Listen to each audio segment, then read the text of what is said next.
بسم اللہ الرحمن الرحیم۔ اسم نکرہ کی ایک قسم ہے اسم مفعول۔ اسم مفعول اس اسم کو کہتے ہیں جو خود کام نہیں کرتا بلکہ اس پر کام کیا جاتا ہے۔ کام کرنے والا فاعل ہے، جس پر کام کیا جائے وہ مفعول ہے۔ جیسے میں نے ایک کتاب پڑھی، تو میں یہاں پر فاعل ہوں اور مفعول یہاں پر کتاب ہے۔ تو مفعول کی دو قسمیں ہیں، اسم مفعول قیاسی اور اسم مفعول سماعی۔ اسم مفعول قیاسی کیا ہے؟ وہ اسم مفعول جو کسی مقررہ قاعدے سے بنا ہو، یعنی جس کے بنانے میں کسی قاعدے کا ہاتھ ہو، اس کے پیچھے کوئی قاعدہ ہو، کوئی قانون ہو، کوئی اصول ہو گرامر کا، تو اس اسم مفعول کو اسم مفعول قیاسی کہیں گے۔ کچھ مثالیں آپ کے سامنے دی جا رہی ہیں۔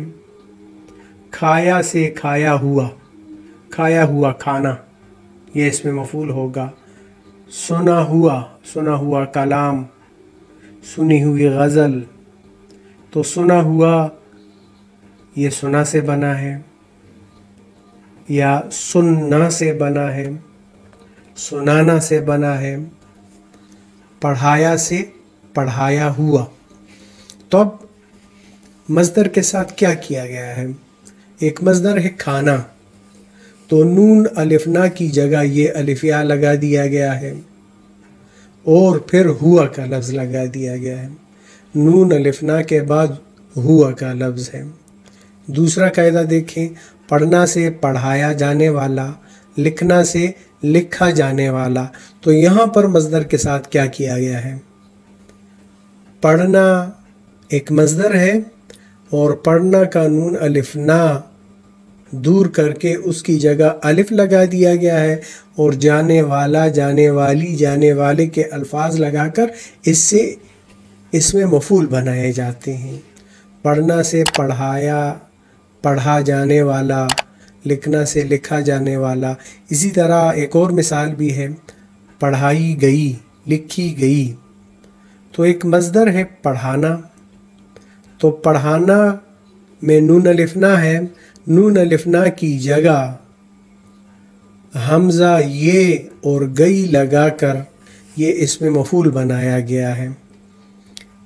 نون الف نا کو دور کر کے یہ اور گئی لگا دیتے ہیں، یا حمزہ یہ اور گئی لگا دیتے ہیں، اور اس طرح یہ اسم مفعول بنتا ہے۔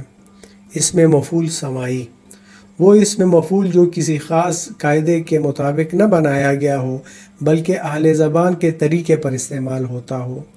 اہل زبان سے سننے میں آیا ہو، اہل زبان جس طرح یہ اسم مفعول استعمال کرتے ہیں، دوسرے لوگ بھی اسی طرح استعمال کرتے ہوں، جیسے دم کٹا۔ تو یہ مفعول ہے، اسم مفعول ہے، اور اس کے بنانے میں کسی قاعدے کا ہاتھ نہیں ہے۔ کشتہ مارا ہوا، مظلوم لاڈلا دکھی، تو ان الفاظ میں کسی قاعدے کو دخل نہیں ہے، لہٰذا یہ اسم مفعول سماعی ہیں۔